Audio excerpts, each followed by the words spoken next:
आज से हम क्लास 10th की सन 2025 में जो गणित की परीक्षा हुई है उसके प्रश्न पत्र का सॉल्यूशन शुरू कर रहे हैं।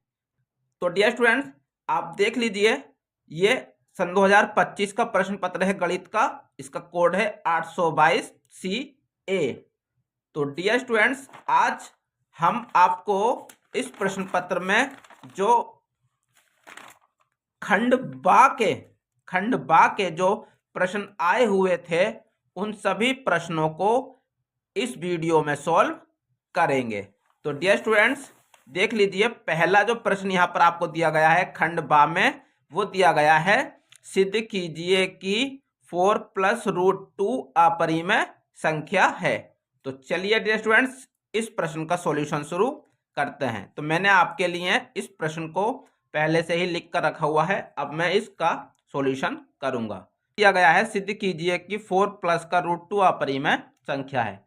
तो हम जैसा पहले करते थे वैसे ही करेंगे। हम यहाँ पर इसको एक परिमेय संख्या के रूप में मानेंगे। तो आप लिखेंगे माना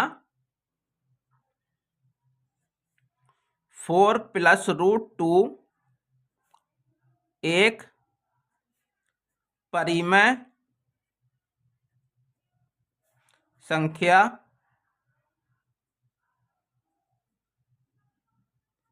है। ठीक है डियर स्टूडेंट्स, तो यहां पर आप ऐसा भी लिख सकते हैं कि माना 4 + √2 एक परिमेय संख्या है। तो परिमेय संख्या की जगह आप यहाँ पर आर, ये जो आपने जो परिमेय संख्या माना है उसको आर मान लीजिए। तो आप इसको आर के बराबर लिखेंगे तो ये हो जाएगा आर = 4 + √2। अब आप इस 4 को उठाकर इधर ले आइए तो ये हो जाएगा r - 4 = √2। अब डियर स्टूडेंट्स, क्योंकि आप सभी जानते हैं कि रूट वाली जो संख्याएं होती हैं वो सभी अपरिमेय संख्याएं होती हैं। और यहाँ पर क्या निकल कर आ रहा है कि ये वाला जो नंबर है इसके बराबर है। तो ये इधर की जो संख्याएं हैं वो परिमेय संख्याएं हैं और ये जो है एक अपरिमेय संख्या है। तो आप लिखेंगे यहाँ पर परिमेय संख्या बराबर अपरिमेय संख्या। तो परिमेय संख्या अपरिमेय संख्या के बराबर निकल कर आ रही है, जो कि बिल्कुल असंभव है, असंभव है। तो डियर स्टूडेंट्स, आप लिखेंगे अतः हमारी मान्यता गलत है, गलत है कि 4 + √2 एक परिमेय संख्या है। तो आप लिखेंगे अतः 4 + √2 एक अपरिमेय संख्या है। तो डियर स्टूडेंट्स, इस प्रकार से आप इस प्रश्न को सॉल्व कर सकते हैं। दूसरा प्रश्न दिया गया है यदि कोसेक थीटा = 13/5 तो कोट थीटा का मान आपको ज्ञात करना है। तो देखिए डियर स्टूडेंट्स, ये प्रश्न मैंने आपके लिए लिख कर रखा है। अब हम इसका सॉल्यूशन शुरू करेंगे। तो डियर स्टूडेंट्स, यहाँ पे आपको कोसेक थीटा = 13/5 दिया गया है। तो आप यहाँ लिख लीजिए इसको, कोसेक थीटा = 13/5। अब आप यहाँ पर एक त्रिभुज बनाएंगे और इसको नाम दे दीजिए ABC और यहाँ पर कोण थीटा हो जाएगा। डियर स्टूडेंट्स, आप जानते हैं कोसेक थीटा की जो वैल्यू होती है वो होती है कर्ण/लंब। तो कर्ण की जो वैल्यू दी गई है आपको 13 दी गई है, तो यहाँ पर आप 13 लिख दीजिए। और लंब की जो वैल्यू है वो 5 आपको दी गई है, यहाँ पर आप 5 लिखेंगे। अब आपको आधार की वैल्यू पहले ज्ञात करनी है, तो आप पाइथागोरस प्रमेय की सहायता से इसको सोल्व करेंगे। तो आप लिखेंगे पाइथागोरस प्रमेय से, पाइथागोरस प्रमेय होती है आपकी कण का वर्ग बराबर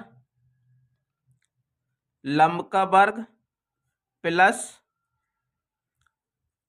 आधार का वर्ग। यहां पर आपको कण दिया गया है ए बी, तो ये हो जाएगा ए बी का स्क्वायर। लंब आपका दिया गया है ए सी, तो ये हो जाएगा ए सी का स्क्वायर। और आधार आपका दिया गया है बी सी, तो ये हो जाएगा बी सी का स्क्वायर। अब ए बी की वैल्यू आपको दी गई है 13, तो आप लिखेंगे 13 का स्क्वायर। ए सी की वैल्यू दी गई है 5, तो आप लिखेंगे 5 का स्क्वायर। बी सी की वैल्यू आपको निकालनी है, तो उसको आप ऐसे ही रहने दीजिए। 13 का वर्ग होता है 169, 5 का वर्ग होता है 25, और बी सी आपका ऐसे ही रहेगा।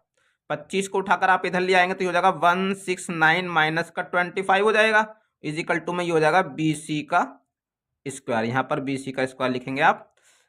अब इसमें से इसको माइनस करेंगे तो यहाँ से बचेगा आपका 144 इजिकल टू बी सी का स्क्वायर। अब डियर स्टूडेंट्स, आप जानते हैं जब आप इधर वाली संख्या का स्क्वायर हटाएंगे तो इधर वाली संख्या का अंडर रूट लग जाता है। तो ये हो जाएगा B C is equal to under root 144।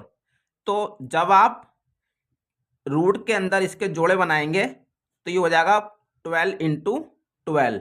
Dear students, आप जानते हैं 144 जो होता है 12 का स्क्वायर हो जाता है, तो ये हो जाएगा बी सी इजिकल टू आपकी वैल्यू 12 सेंटीमीटर निकल कर आ जाएगी।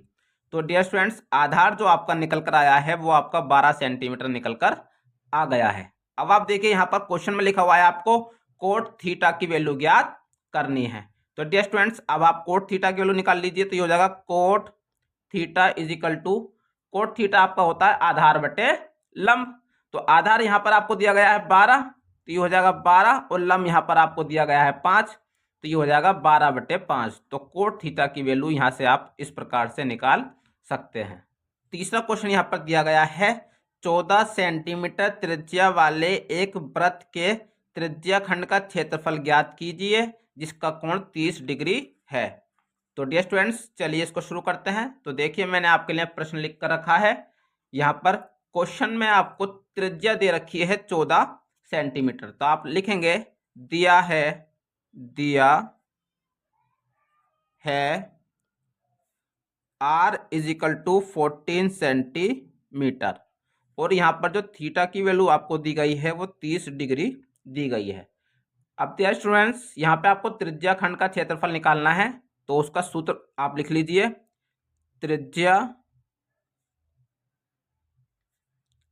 त्रिज्या खंड का क्षेत्रफल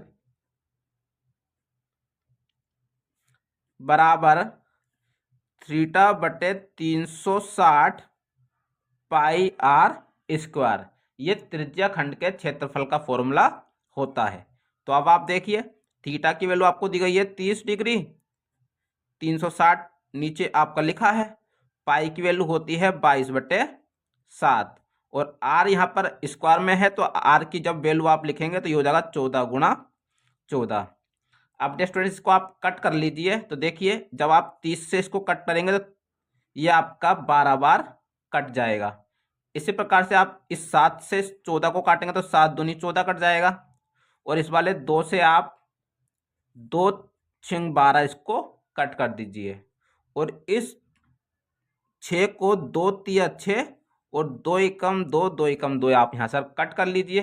तो देखिए डियर स्टूडेंट्स, तो ये हो जाएगा आपका, यहाँ से आपका बच्चा 11 और 14 यहाँ से बच्चा, तो ये हो जाएगा 11 गुणा 14 और अपॉन में आपका 3 बचा हुआ है। तो जब आप 11 की गुणा 14 से कर देंगे तो यहाँ से आपकी वैल्यू हो जाएगी डियर स्टूडेंट्स 154, 154 वैल्यू यहाँ से निकल कर आ जाएगी। और जब आप 154 को 3 से डिवाइड कर देंगे तो यहाँ से आपकी वैल्यू 51.3 वर्ग सेंटीमीटर निकलकर आ जाएगी। तो डियर स्टूडेंट्स, इस प्रकार से आप इस प्रश्न को सॉल्व कर सकते हैं। निम्नलिखित सारणी का माध्यिका ज्ञात कीजिए, और यहाँ पर आपको एक सारणी दी गई है। तो देखिए डियर स्टूडेंट्स, यहाँ पर आपको वर्ग अंतराल दिया गया है। तो सबसे पहले आप यहाँ पर एक टेबल बनाएंगे। तो आप टेबल बनाइए वर्ग अंतराल।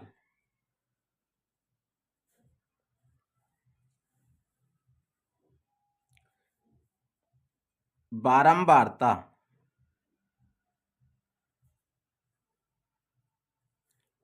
और फिर आएगी संचयी बारंबारता, संचयी बारंबारता।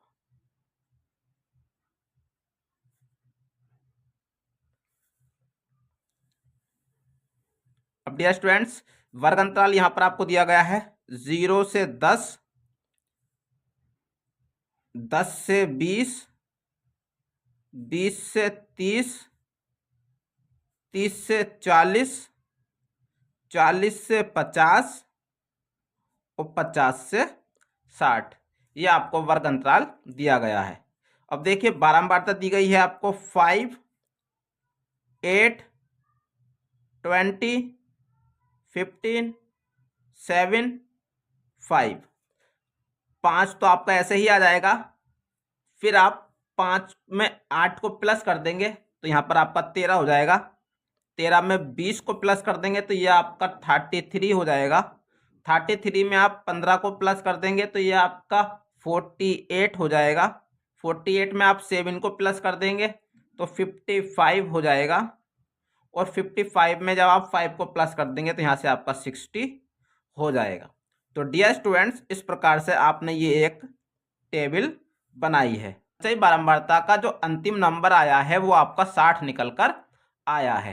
तो ये जो वैल्यू होती है ये n की वैल्यू होती है। तो अब आप देखिए, तो ये हो जाएगा डियर स्टूडेंट्स आपका, तो यहाँ पर हो जाएगा आपका n = 60। अब डियर स्टूडेंट्स, आपको माध्यिका का जो सूत्र होता है उसमें आपको n/2 की वैल्यू चाहिए, तो n की वैल्यू 60 है तो यहाँ पर लिख दीजिए, और 2 से जब आप इसको कट कर देंगे तो यहाँ पे 30 निकल कर आ जाएगा। माध्यिका ज्ञात करने के लिए सबसे पहले जो सूत्र होता है वो आप लिख लीजिए यहाँ पर। तो माध्यिका का सूत्र होता है डियर स्टूडेंट्स, माध्यिका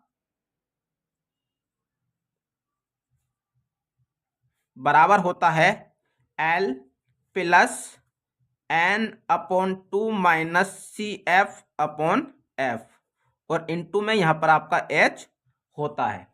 अब डियर स्टूडेंट्स, इस सूत्र के अनुसार जितने भी मान यहाँ पर आपको दिए गए हैं वो सारे मान आप ज्ञात करेंगे, और उसके बाद उन मानों को इस सूत्र में लिखकर सॉल्व करेंगे। तो देखिए डियर स्टूडेंट्स, यहाँ पर हमने जब n/2 की वैल्यू निकाली है वो 30 निकल कर आ रही है, और 30 संचयी बारंबारता में 33 के पास में लाई कर रहा है।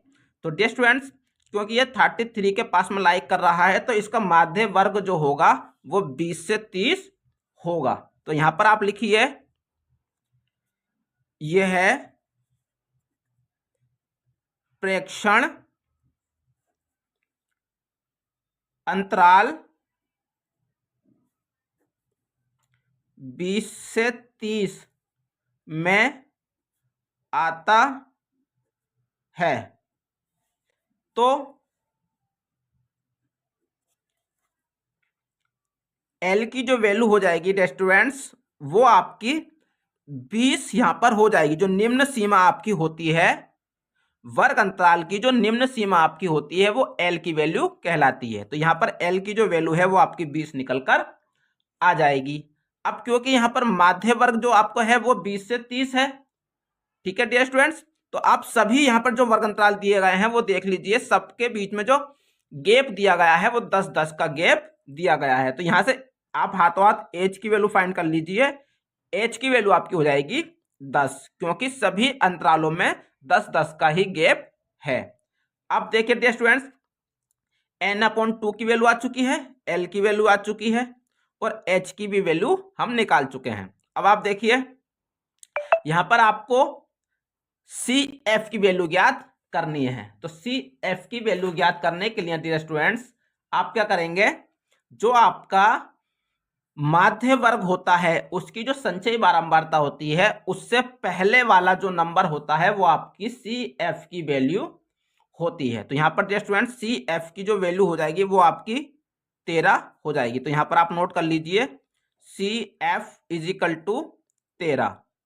अब आप देखिए जो माध्य वर्ग आपका है, ठीक है, माध्य वर्ग में जो बारंबारता होती है वो आपकी F की वैल्यू कहलाती है। तो ये जो f का मान होगा वो आपका 20 हो जाएगा। तो यहाँ पर आप नोट कर लीजिए, तो f की जो वैल्यू है वो आपकी 20 हो जाएगी। तो डियर स्टूडेंट्स, ये L, H, CF, F, N/2 के जितने भी मान हैं अब आप इस वाले सूत्र में रखेंगे और इसको सॉल्व करेंगे। तो देखिए डियर स्टूडेंट्स, तो ये हो जाएगा आपका माध्यिका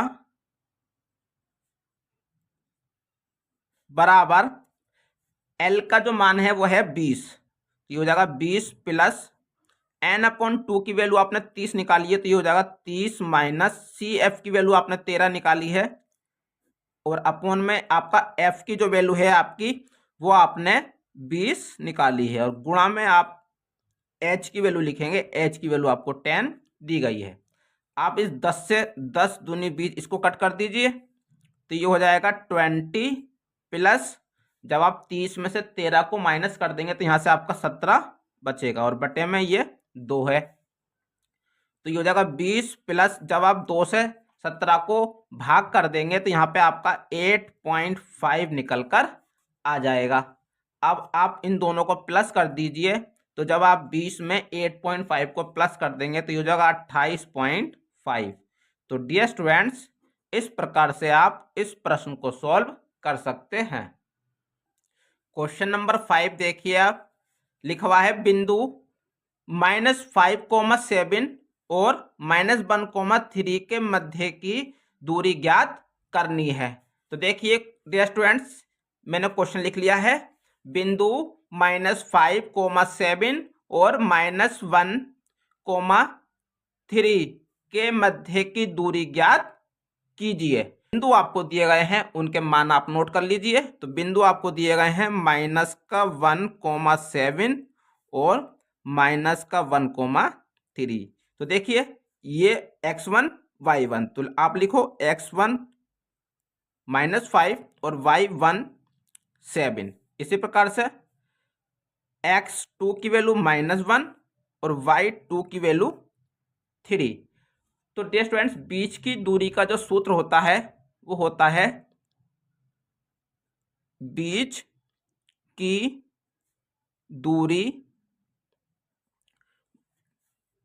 बराबर √x2 - x1 का whole square plus y2 - y1 का होल स्क्वायर। अब आप ये मान यहाँ पर पुट करिए डियर स्टूडेंट्स। तो देखो x2 की वैल्यू है आपके -1, तो ये हो जाएगा -1, फिर आप माइनस का निशान लगाएंगे, और x1 की जो वैल्यू है वो -5 है, तो माइनस माइनस प्लस हो जाएगा 5 प्लस y2 यदि रखा है आपका 3 और माइनस y1 आपका 7 दिया गया है, तो ये हो जाएगा 7 का स्क्वायर। अब आप देखिए, तो डियर स्टूडेंट्स ये हो जाएगा आपका 4, जब आप 5 में से 1 को माइनस कर देंगे तो यहाँ पर हो जाएगा 4 का स्क्वायर प्लस, और ये हो जाएगा आपका -4 का स्क्वायर।